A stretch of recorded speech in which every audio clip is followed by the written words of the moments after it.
कि मैंने अपने शरीर के लिए क्या क्या डिसाइड किया हुआ है, मुझे क्या खाना है। शरीर पर जो इफ़ेक्ट आता है वो देखने पर आता है, सुनने पर आता है, खाने पर आता है। तो मैंने क्या क्या चीज़ अपने शरीर के लिए डिसाइड किए, एक पॉइंट। दूसरी पॉइंट, मैंने अपने मन के लिए क्या क्या डिसाइड किया है। एक है तन, दूसरा है मन। वो कैसे मैंने मैनेज किया हुआ है, क्या मुझे मिलेगा तो मेरा मन खुश होगा, किस दिशा में जाऊंगा तो मेरा मन सदा खुश रहेगा, ये डिसाइड करने के ऊपर है। हर एक व्यक्ति जो है प्रॉपर वे में अपने डिसीजन को सेट करके रखे तो उसकी लाइफ बहुत बढ़िया, सिस्टमेटिक, व्यवस्थित, बहुत अच्छी चलती है। तो सबसे पहले हमें ख्याल रखना होता है अपने तन का, शरीर का। शरीर संचालित होता है हमारे खान पान से, ठीक है। दूसरा हमारे थॉट्स से, हमारे अंदर के विचारों से। हम उसको इस तरीके से समझाते हैं कि जैसे आपने 5 तत्वों के बारे में सुना है ना, कौन कौन से होते हैं 5 तत्व? पृथ्वी, वायु, आकाश, जल, अग्नि। तो ये 5 तत्वों से शरीर बना है, ये बोलते हैं ना। तो इसमें पृथ्वी तो समझ में आ रही है कि पृथ्वी हमको अनाज उगा के देती है, वो अनाज हम खाते हैं, वो फल खाते हैं तो हमारे शरीर में ताकत आती है, चलते हैं हम। हवा का भी हमें पता चल रहा है कि हाँ भाई, हम सांस लिए बगैर अगर नाक बंद कर दें तो हम 1 मिनट भी नाक बंद करके बिना हवा के मतलब नहीं चल सकते, घबराहट होती है। पानी बगैर भी नहीं चल सकते हम। लेकिन ये आकाश क्या है अंदर जो नहीं मालूम। आकाश है विचार, जिसे तत्व कह दिया है लोगों ने। आकाश तत्व, आकाश तो कुछ है ही नहीं, और आकाश तो पोलार है। आकाश है वो आत्मा। आत्मा क्या? आत्मा क्या? विचार। आत्मा क्या चीज बताई थी हमने? आत्मा है विचारों का पुंज। विचारों को हम देख नहीं सकते, विचारों को हम देख नहीं सकते। हमने एक भाषा बनाई है जिसमें हम लिख सकते हैं, बोल सकते हैं, लेकिन विचारों को हम देख सकते हैं क्या? माने आत्मा को हम नहीं देख सकते। अब आत्मा आत्मा कह के लोगों ने बहुत ज़्यादा भ्रांति फैला दी है। विचार कभी नहीं मरते। आत्मा क्या चीज़ हो गई? विचारों का पुंज। हम उसको थॉट्स थेरेपी करके हम एक प्रोग्राम बनाए हैं, थॉट्स थेरेपी। बहुत सारे जो है बीमारी, बहुत सारी बीमारी आप अपने थॉट्स से ठीक कर सकते हैं। उसमें आपको घबराने की, रोने की आवश्यकता ही नहीं पड़ेगी, चिंता करने की आवश्यकता नहीं पड़ेगी। मैं तो यहाँ तक कि कहूँगा कि आप अपने थॉट्स से कैंसर और हार्ट ब्लॉकेज और ब्रेन ट्यूमर ये सब ठीक कर सकते हैं। बिगड़ी हुई किडनी, लीवर, सब थॉट्स के द्वारा ठीक कर सकते हैं। सपोर्टिंग केवल खान पान का थोड़ा बहुत होगा, क्योंकि जो हम खाते हैं, जैसा खाएं अन्न वैसा बने मन, उस पर थोड़ा बहुत कंट्रोल करना होता है। ऐसा नहीं कुछ भी हम खाएंगे तो हम अपने मन को कंट्रोल कर लेंगे। कोई व्यक्ति मांस खाएगा तो मांस की एक प्रकृति होती है, प्याज की एक अपनी प्रकृति होती है, लहसुन की एक अपनी प्रकृति होती है। हर एक चीज़ की अपनी अलग अलग प्रकृति होती है ना। जैसे आप मिर्ची खाते हैं तो झार लगती है, सेव खाते हैं तो मीठा लगता है, तो उसकी प्रकृति अलग अलग है ना। सबका टेस्ट अर्थात सबका स्वभाव अलग अलग है। चाहे प्रकृति के तत्व हों तो उनका प्रभाव भी हमारे स्वभाव में उसका इफेक्ट आएगा ना भाई। तो इसलिए खान पान के साथ विचारों को शुद्ध करना। तो अभी आज हम चर्चा करेंगे खान पान को शुद्ध करने की, क्योंकि खान पान जो है नारी के हाथ में ही जो है सुरक्षित है। अगर नारी खान पान की व्यवस्था को अच्छे से सीख जाए तो वो पूरे परिवार को स्वस्थ रख सकती है। तो सवेरे सवेरे आप शरीर की अवस्था को अच्छे से समझें। आपने शरीर को रात में सुला दिया, आप शरीर से डिटैच हो गए, आपको ये पता भी नहीं रहता है कि आप किस खटिया में सोए हैं। रहता है क्या? जब आप सो जाते हैं तो आप शरीर के संभालने वाले नहीं रह जाते। तो शरीर से आप अपने कॉन्शियस को हटा देते हैं तो शरीर जो है सेपरेट हो जाता है, उसे अपनी प्रक्रिया स्वयं करनी होती है। जैसे उदाहरण के तौर पर एक्टिवा गाड़ी को हमने चालू छोड़कर और कहीं चले गए, इंजन को हमने चालू किया और चालू छोड़कर हम क्या किए, चले गए, तो क्या हो रहा है, वो जब हम रन करते हैं तो उसका पेट्रोल और ऑयल ज़्यादा खर्च होता है, लेकिन यदि हम चालू छोड़कर चले गए तो, लेकिन खर्च तो होता है ना, खर्च तो होता है ना। उसी प्रकार जब हम रात में सो रहे होते हैं तो हमारा हार्ट, हमारा स्टमक, हमारी किडनी, हमारा लीवर, सब चीज़ काम कर रही होती है सोने के बाद भी। आप नहीं काम कर रहे होते हैं, लेकिन आपका शरीर काम कर रहा होता है। तो सवेरे उठकर उसको एनर्जी चाहिए। यदि हम सवेरे उठने के बाद 2 घंटे के अंदर बॉडी को कुछ नहीं देते हैं तो हम अनभिज्ञ हैं। कई लोग 10 बजे नाश्ता करते हैं। मान लो सवेरे आप उदाहरण के तौर पर 7 बजे सो के उठ गए या 6 बजे उठ गए, तो 6 बजे उठने के बाद तुरंत सबसे पहले पेट की सफाई और पूरे शरीर को स्नान। क्यों? क्योंकि शरीर रात भर कर्म करके, आप शरीर के कर्म के साथ आप उस समय नहीं जुड़े हैं, तो वो हैवी हो चुका है। अभी आप शरीर के कर्म को अपने ऊपर भी लेते हैं, तो उसके कर्म को आप अपने ऊपर लेते हैं तो वो थोड़ा हल्का रहता है। सारे दिन में जो आप काम कर रहे होते हैं, तो आप काम कर रहे होते हैं तो उसका सहयोगी बनते हैं। आप इसको बहुत अच्छे से समझना। रात में वो अकेला हो जाता है तो वो ज़्यादा थकता है शरीर। दिन में कार्य करके आप थकते हैं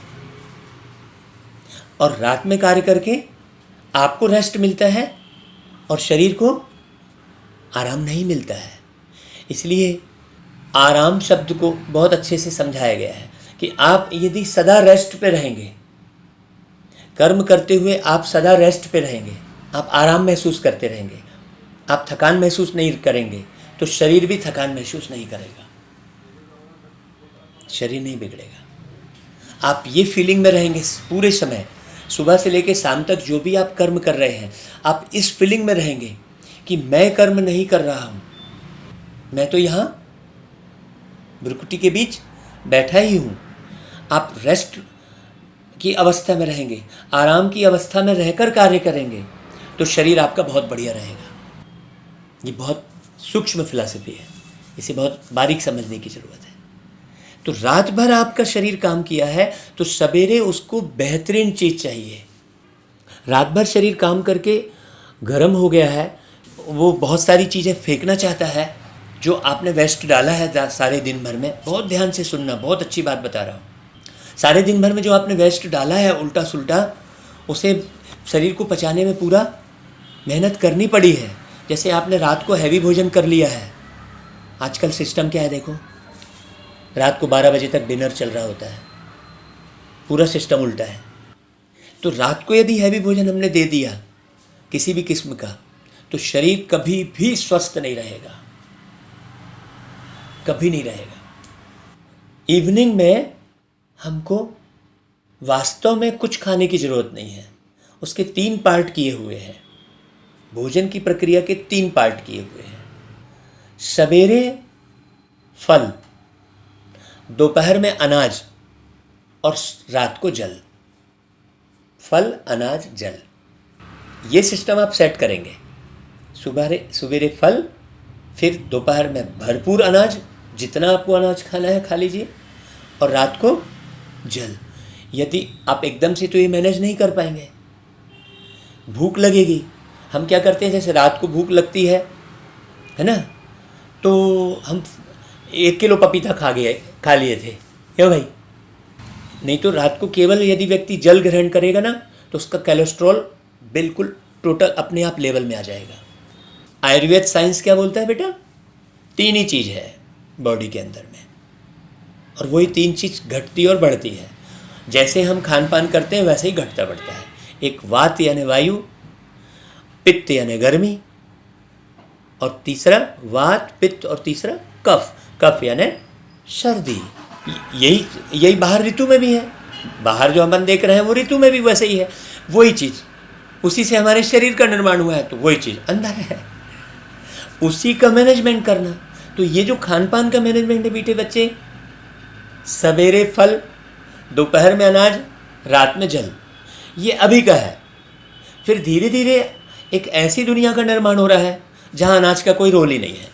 अभी आपको अनाज जो है इसलिए बोला जा रहा है क्योंकि सारे मनुष्य की ये धारणा है कि अनाज बगैर ताकत आएगी ही नहीं। आप खुद देखो, अनाज को हमें उगाना पड़ता है, और जंगलों में आम अपने आप होता है कि नहीं होता है? आम, बिही, जितने भी फल हैं, जंगलों में जो वृक्ष हो रहे होते हैं, वहाँ चावल उगता है क्या? चावल या गेहूँ जंगलों में अपने आप उगता है क्या? इसका मतलब प्रकृति हमें क्या दे रही है खाने के लिए? कहते हैं जो स्वतः मिले वो दूध बराबर ना, और जो उपाय करके मिले, लेना पड़े, वो पानी बराबर, और जो छीन कर लिया वो खून बराबर, ये कहा जाता है। तो ये इसको हम प्रकृति के साथ बहुत अच्छे से समझ सकते हैं कि अनाज हम क्या करते हैं, अनाज हम पृथ्वी से लेने का पुरुषार्थ करते हैं, उसे उगाते हैं, हल चलाते हैं, ये करते हैं क्योंकि हमने एक धारणा बना ली है कि शरीर को अनाज चाहिए। जबकि जो चीज़ अनाज में है, चावल में, दाल में, या जो भी आप अनाज ले रहे हैं, चने में, जो भी चना भी, सब चीज़ उगा रहे हैं आप, वो प्रकृति अपने आप नहीं दे रही है, वो हम सब चीज़ उगा रहे हैं। जो चीज़ उसमें है वो सब चीज़ प्रकृति ने फलों में दे दी है। फलों पर रिसर्च साइंस ने किया है बहुत अच्छे से, वो सारी चीज़ फलों में है। इसलिए जब उपवास करते हैं तो क्या लेते हैं बेटा? कौन सा आहार लेते हैं? उपवास करते हैं। और उपवास किसके लिए करते हैं अपन? भगवान के लिए। उपवास भगवान के नाम पर हम करते हैं ना, मतलब भगवान के समीप जाने के लिए फलाहार ही मुख्य है। भगवान के समीप जाना का मतलब क्या हुआ?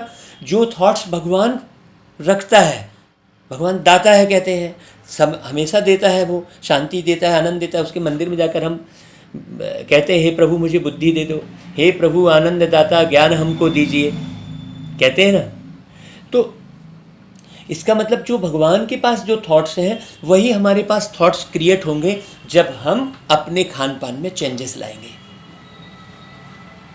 अभी हम क्या कर रहे हैं? सीधे मंदिर गए, कुछ आराधना कर ली, कुछ मंत्र जप लिया और सोचा कि हमारी भगवान की आराधना हो गई। नहीं, भगवान की आराधना क्या है? हमारा शुद्ध पवित्र खान पान, एक भगवान की आराधना। दूसरी आराधना भगवान की क्या है? हमारी शुद्ध पवित्र बोली वाणी। तीसरी भगवान की आराधना क्या है? हमारी शुद्ध पवित्र दृष्टि वृत्ति। चौथी भगवान की आराधना क्या है? हमारे शुद्ध पवित्र कर्म, सत्य कर्म। देखो, ये है भगवान की आराधना। भगवान की आराधना है पार्टिकुलर कोई मंत्र बना लिया, कोई किताब बना ली, कोई मंदिर बना लिया, वो भगवान की आराधना नहीं है। ना भगवान के समीप जाने की विधि है वो। I am right? सही बोल रहा हूं? तो सबसे सुबह सुबह उठकर मुझे शरीर को फल देना है, सभी प्रकार के फल। सुबह का नाश्ता 15 से 16 प्रकार के आइटम हैं जो आप नाश्ते में शामिल कर सकते हैं। उसकी आप लिस्ट बना लीजिए, वो क्या क्या चीज़ सुबह देनी है। सारी बीमारी ठीक होने वाली है। 6 महीने के अंदर आप रिजल्ट देखना। एक तो आपने फल, अनाज और शाम को सलाद वाला 7 किलो देखो कम, उनका 13 किलो कम। यहीं बैठे बैठे उसने पालना शुरू कर दी है। ये कैसी माँ है देखो। किसका वो कम? मेरा 7 किलो, मम्मी का 13 किलो। बहुत आराम से